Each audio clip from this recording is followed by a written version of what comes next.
Alrighty, well, let's start. What to expect in a cosplay competition, at least how Matsuricon runs theirs.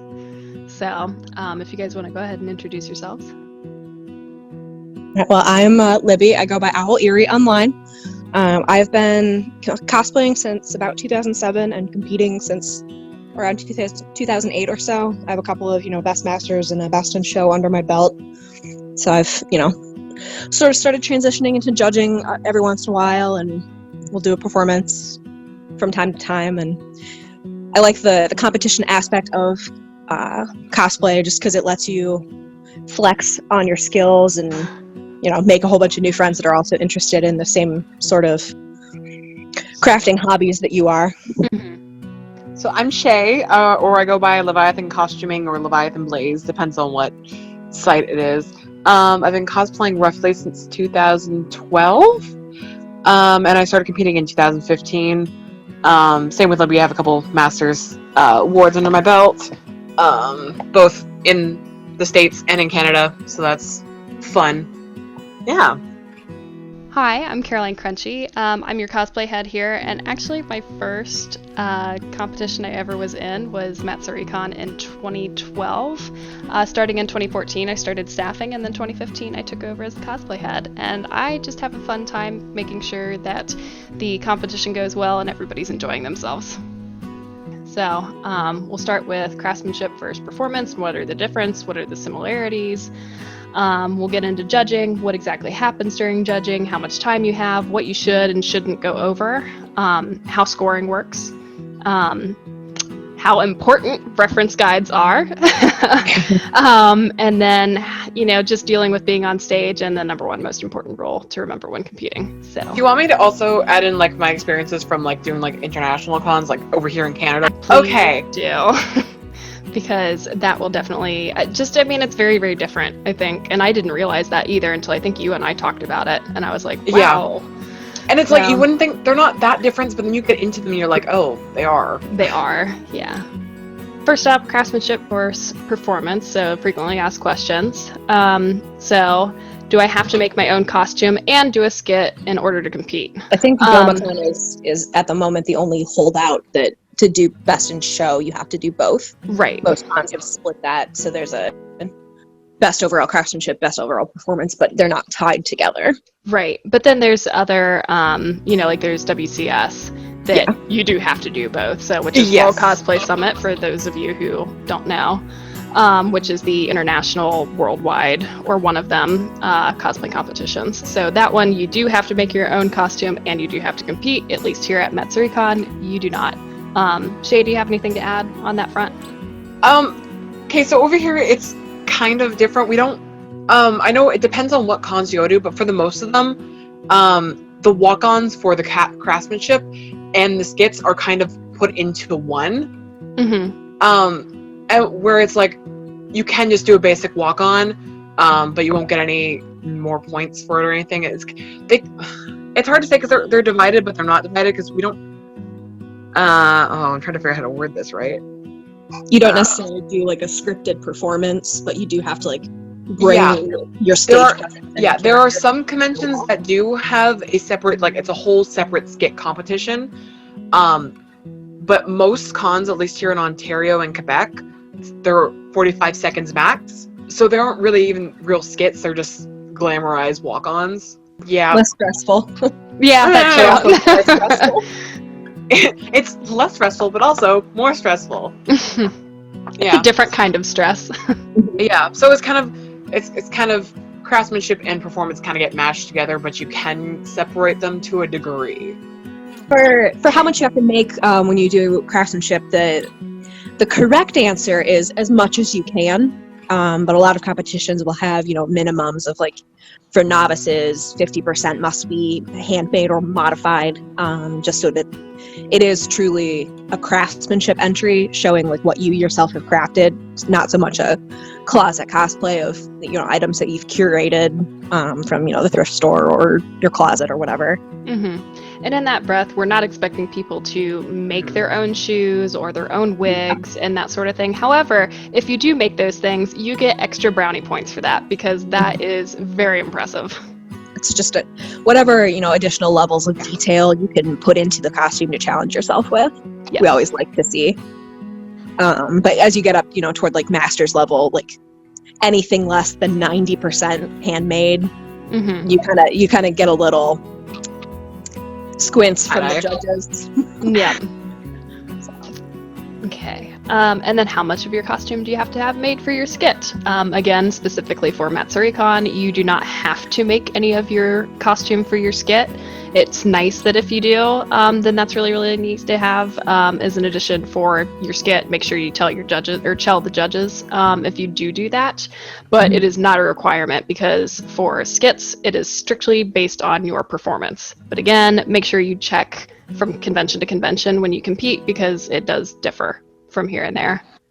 And I've also seen and experienced people who will do like a skit with their friends who don't do competition, and so the skit will include people that have done a craftsmanship entry separately, and then the friends that are, if it's a Love Live kind of skit, like the rest of the group may have purchased theirs, and then the one that made theirs will also enter for craftsmanship. So that would be the only time when you have to make your outfit for a skit, is if you're also doing a craftsmanship entry. Yeah. Right. If you're doing solely skit, you don't really have to worry about making your costume. Right. Okay. And then how do skits work when you're on stage? So usually I tell you, I black out. You rehearse a lot, and then you leave the stage, and you wonder what happened. Yeah. Oh, I didn't go on stage already. It's you do your performance, and you try to connect with your audience, and like make sure that when you're blocking out all of your routines, that it's done with care of somebody has to watch this from the outside. Yeah. So from someone who does theater, do not have your back or your side to the audience all the time. Yeah. Right. 45-degree angle, folks. Yes. And if you're doing a dance, remember to smile. Also, make sure to use the stage. Don't just stay in a little box. You can do anything from, reenacting something from a scene in the video game or manga or whatever you're cosplaying from, or you can do some kind of a singing skit, or if you're doing Love Live, then they have dance rehearsals that they'll do on stage. So it's literally anything you want to do. So judging, I will let you guys take over this one. So how do I be less nervous during judging? Just remember, we're all nerds in costumes. We're judging you with love. Exactly. And I will bring to the table that it gets a little bit more comfortable as you go, but you never get over that. Like, I've been doing this for over a decade, and my heart rate will still hit 120 the second I hit that room. I will 100%. You just gotta, breathe and put your references down, and make some banter with the judges. And don't talk 3,000 miles a minute. Yeah. From both doing cosplay competitions and then also doing theater, the audition and the judging is always the worst part. And then once you're over that, you're like, that wasn't so bad, and you get on stage and you're like, this is fine. Yeah. And I will say that in my tenure of judging, we've never discounted somebody's outfit because of how they interacted with us in the judging room. Your work will always speak for itself, even if you can't speak for your own work. Yes. Yeah. That is very true. Because we're judging your costume, we're not judging you. Yeah. Yes. You are a model at that point, and you're there to tell us your story, not for us to judge you as a person. Yes. How long does judging take? Most places have like a 5-minute max on judging. Yep, and just because it's a quick judging doesn't mean it's a bad review. So sometimes we'll take 6 or 7 minutes. Sometimes it'll just be 3. Depends on how much there is to look at, how much you have to tell us. But if you have a simple costume and your judging takes 3 minutes instead of 5, that doesn't mean that it's we haven't looked over it closely or that we didn't care about your entry. That nervous makes people nervous from time to time. Right. And I would like to point out, too, that I know in the past we have had very, very large groups come in for judging. If people competing and entering with, each other in a giant group. We had one Love Live group that I think had 12 people in it maybe 2 or 3 years ago. Oh, boy. If you have anything over like 4 or 5 people, please let us know ahead of time. because chances are you're going to need something more like 10 minutes. So we can schedule that for you. What should people point out during judging? Things that the judges won't necessarily see at first glance, like undergarments or such. I know when I'm doing ball gowns or whatever, I lift up my skirts to be like, hey, look underneath. Not in the I'm flashing you because I usually have bloomers on, but it's like a look at all the work underneath you that you can't see on top. I like to see people's movement. So if you're able to like be, articulate and have full range of motion on your body, like that's a good thing to point out. Yeah, a lot especially of with designs, armors. Yeah, they don't exist in the physical world. So making them mechanically work in real life is always really nice to see. And like, if you've done some special way of rigging all the pieces together, because it's 50,000 pieces and they all have to stack on top of each other, like clever ways of doing things like that. And then, as Shay said, like anything that's underneath. Also, you should point out things that you added that aren't necessarily in the original artwork, and like give a brief explanation of why you added them if they're suiting for the characters and you want to add a little pizzazz to things and such like that. What shouldn't people point out during judging? Your shortcomings. Yes. I like not to intimidate anybody, but like we see them. We already know. You don't have to tell us. Yeah. We want to know what you're proud of, not what you didn't succeed at. Right. And even on the off chance if one of the judges do miss something, why would you point that out? Yeah. It's like you're hurting yourself by pointing this out. Right, exactly. And we do, we appreciate you being honest. Yes. But don't do that. Yeah. Yep. And then what's the best way to get the judges to remember my costume? References. Yeah, references. I feel like this kind of does come into the play where the personality of the actual person does come in. Because if you're a bright and happy person, we're going to be like, there's a happy person. And like, it kind of, at least that's for me. Yeah, that's true. So that's kind of where the personality bit comes into remembering them. And also if you have like your shtick of like the one thing that we're going to remember because that was like, oh, that was really cool. Like they did gradient dyeing on every single layer. And we'll remember you as, oh, the gradient girl. Right. I couldn't tell you what the costume is, but the gradient one. Yeah. Constellation chick. Yeah, that one. At least what I've always been told when I've competed is try to get the latest judging slot available. Yes, because then you're fresh in the minds. Then you were, right before when the judges have to pick the winners. So just a little thing that I learned. So pre-screening, what is pre-screening? And this is having to do with skits and performances. Yeah, so pre-screening is basically you come to the room and you give us your audio and then you mock through your skit and say, this is what we're doing. Here's our set piece that's going to go here. Here's, the audio cues for the tech crew. And then you get a stamp of approval that says, yep, you're good to compete, or please, no. Things. Take that Please out. revise. 13. Right. To the next point, you're not judged during a pre-screening, but you will either get critiques on things that maybe you should tone down or pull out or revise, or some tips for here are some areas where you may want to improve or like do some extra practice before your performance, just because you're getting stuck on that cue or whatever.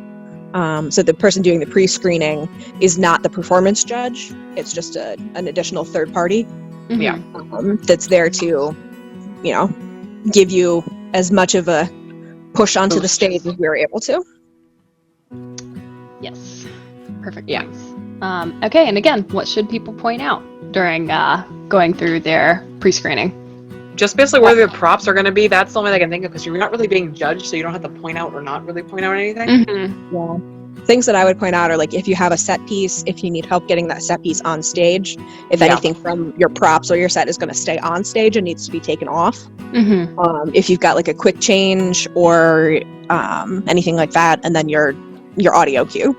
Yes. Would be things that you would want to know about. Yeah. I know there's some places they have people there to help you get the stuff on, and others you kind of have to scrounge up people for your own. Yeah. Well, generally, at least at Matsuri, we do tell people that if they need somebody, if they're just there by themselves, then my staff is there readily available to help them and anything that they need. But I know especially if people have like, oh, I need a chair here or props here, they're like, oh, well, I have friends who are already familiar with everything, so they'll just help me, and that's totally fine too. Yep. As far as what you should point out, the reason I put this in here is when you are going to your pre-screening, you are just there to check in and give the broad gist of everything. We don't need to see the entire thing. Just take a breather, print it all out, and just because pre-screening usually we've got like maybe an hour or two to get in and out really, really quickly. It's usually our lunch break for some people to go and run that really quickly. So we do have to try and keep it pretty short, sweet, to the point. So that's the only reason I put that in there. That's fair. Yep. And then what's the best way to get judges to remember your skit? Do it really good. Yeah. Make sure it is something interesting. Yeah, the unique skits are what usually stick. Yeah. So if it's just you copying the lines of some audio, going off, walking back and across, you're not going to be remembered. You're going to be forgotten as soon as you're off the stage. Get people to cry. Get people to cry, and you will absolutely be remembered. It's like make them cry because they're sad or out of laughter. That's a surefire way to get the award. Or have a shocking point. Yes. That one Final Fantasy skit from a couple years ago. I was just going to say there are two skits that I have ever cried at, and that was the Luna and Noctis one that Stella did, and she's now one of our judges.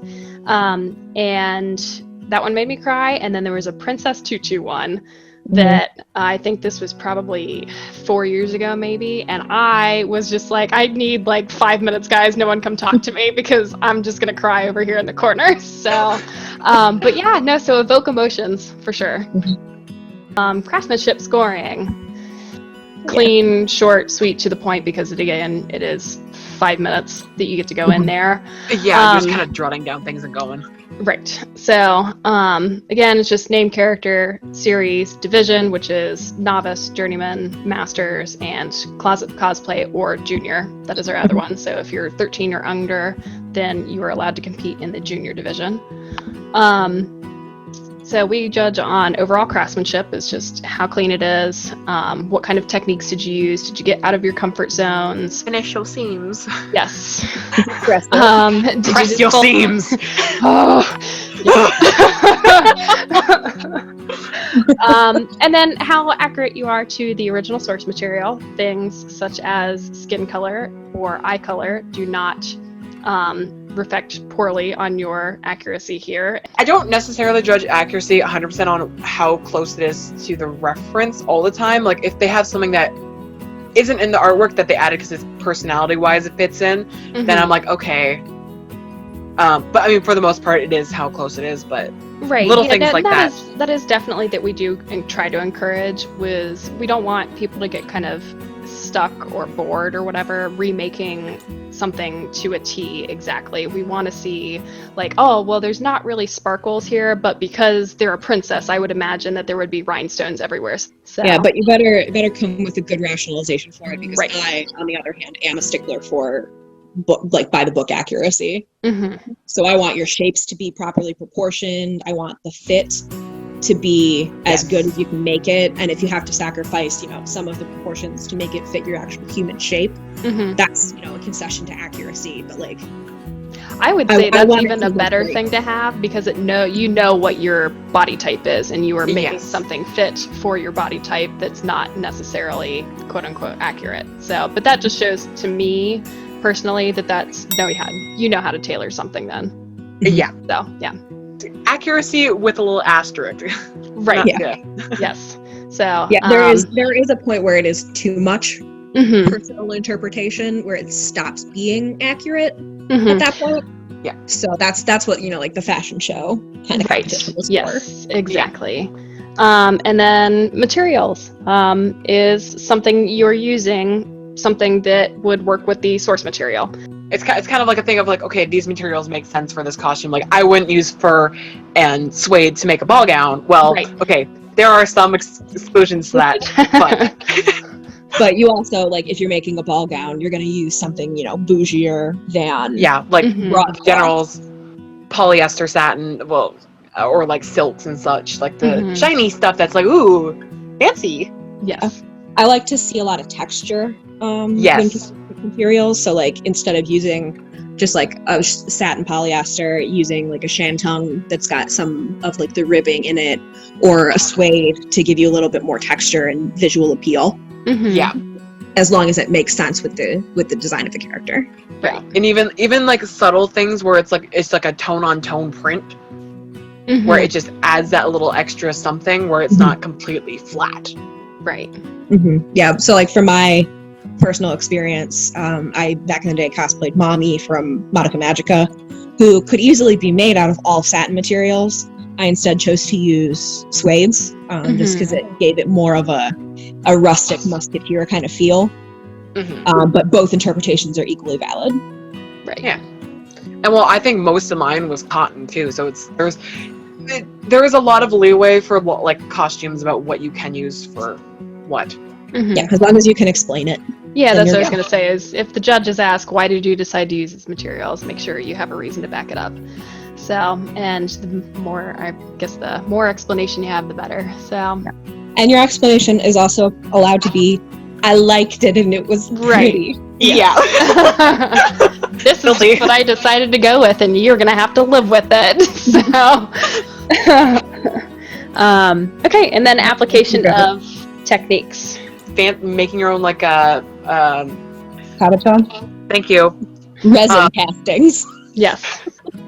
Yeah, fancy things like that, or learning how to tamper bead,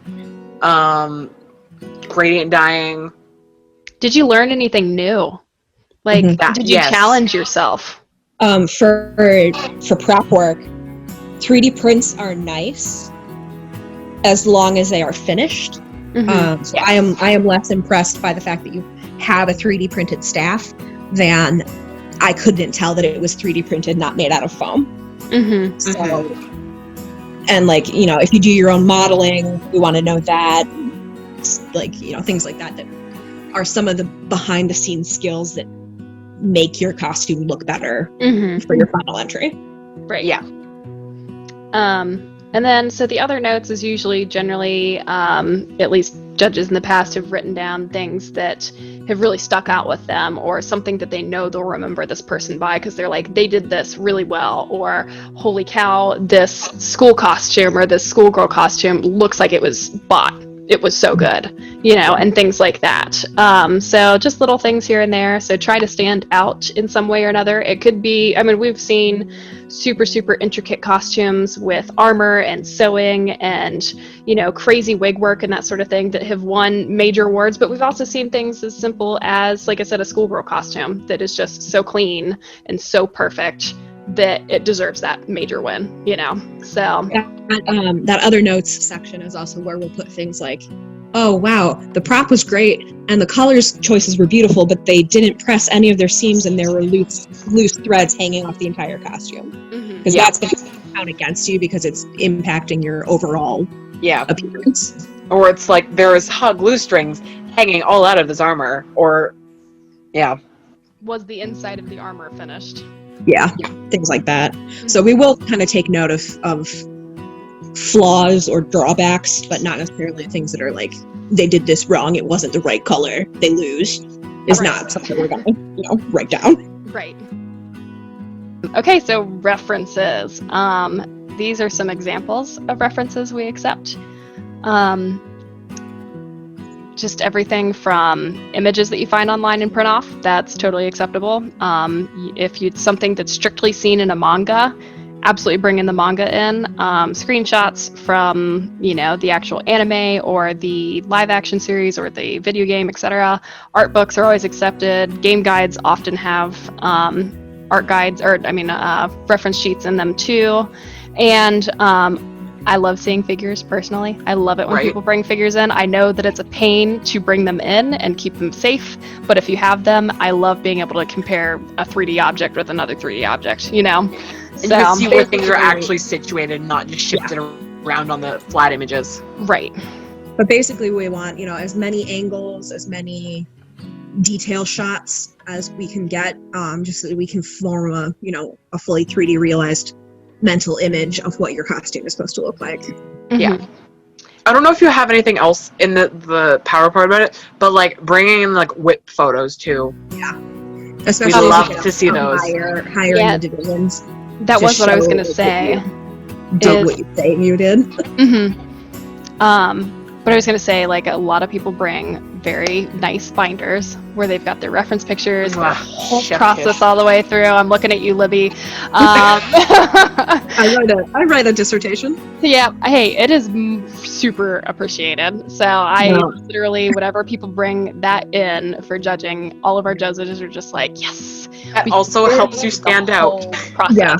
Because I remember Allie, Lavender Cemetery, when she brought in her Eternal Sailor Moon, it was a 40-page write-up, printed from FedEx and bound. I don't even doubt that a little bit. I love her. She's so extra. I know. You can always include more information than you can talk about in 5 minutes, because we will be able to go back through those references and look over some stuff. Yeah. And if you forget something, it's there.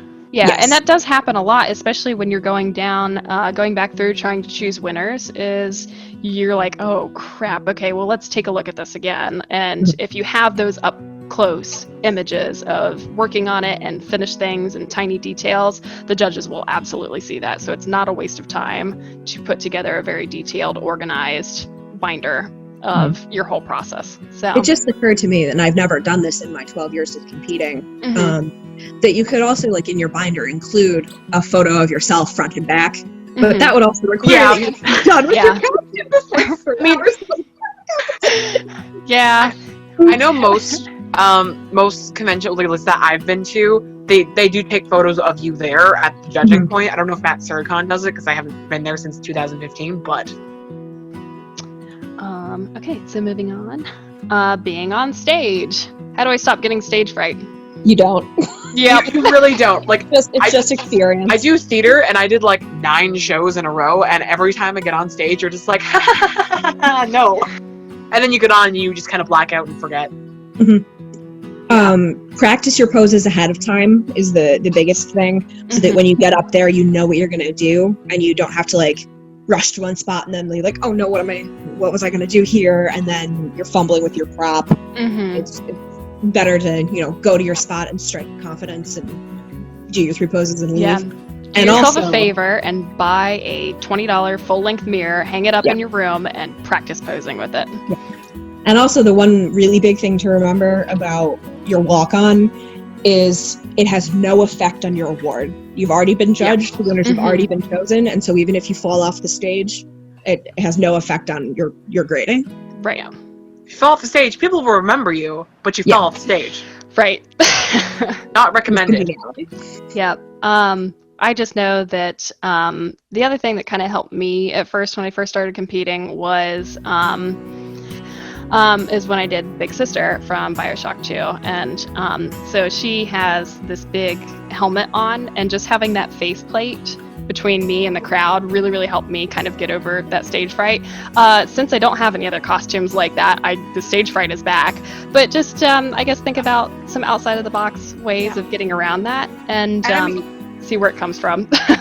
And I mean, even once you get on stage, for the most part, because of the way the lights are, you can't really see the crowd unless you're really hyper-focusing on them. Which, if you're hyper-focusing on the crowd, then you kind of just look like an idiot on stage and you're not posing. Yeah. But I mean, the light blocks out the crowd, so it's not as big of an issue once you get on stage and you're like, oh, this is fine. Remember to breathe. That's my other. Yes, please breathe. Don't pass out on stage. Yes. And count. Yes. Count your breaths. Yeah. When you're nervous, your sense of time gets distorted, and you think, oh, 5 seconds is like 20 million years. And it feels like it. Yeah. Okay, and then the last point is handlers. If you have a big costume or something that you cannot see completely out of, like again, Big Sister, I could only see out of a plastic faceplate that was about 6 inches in diameter, and I could not move my head hardly at all with it.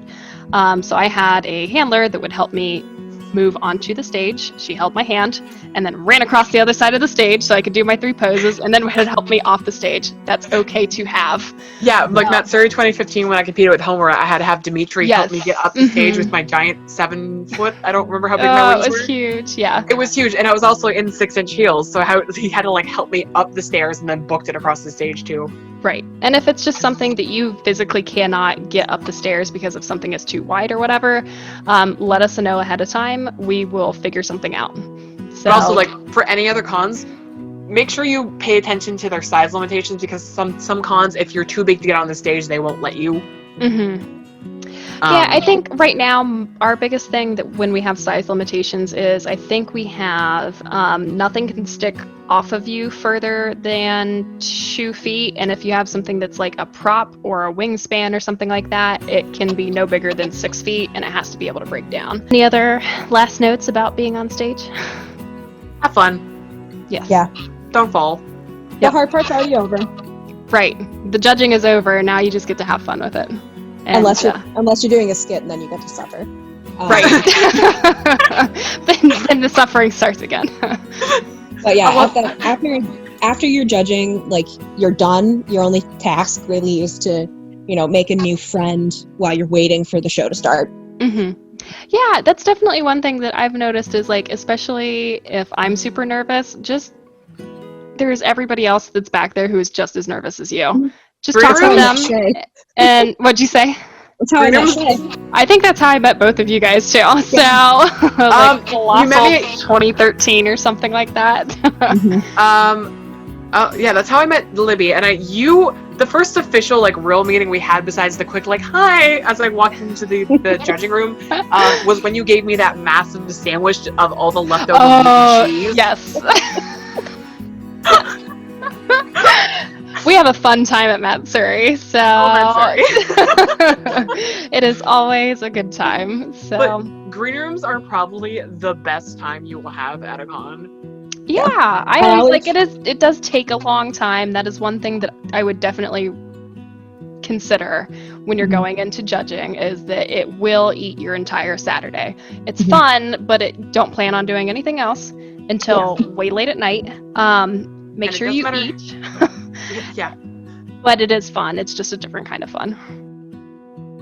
And the number one most important rule to remember when competing is, and I believe somebody else has said it already, do your best. I'm sorry. Have fun. No, it's okay. No, that's how true it is, though. It's just do your best and have fun with it. I mean, at the end of the day, we're all a bunch of nerds in costume. Just have fun. Aim to do your best work every time. And if it's not your best work, go make a friend. Do your strut and move on. Remember, do your best. Don't try and do someone else's best, because your best is different from their best. Yep. And your best is valid. Yes. So, alrighty. Well, this is going to wrap up this panel then, and we're looking forward to having a bunch of people show up next year, both new and old faces, for Matsuricon's competition in 2021. So, thanks everybody. Woo! Thanks.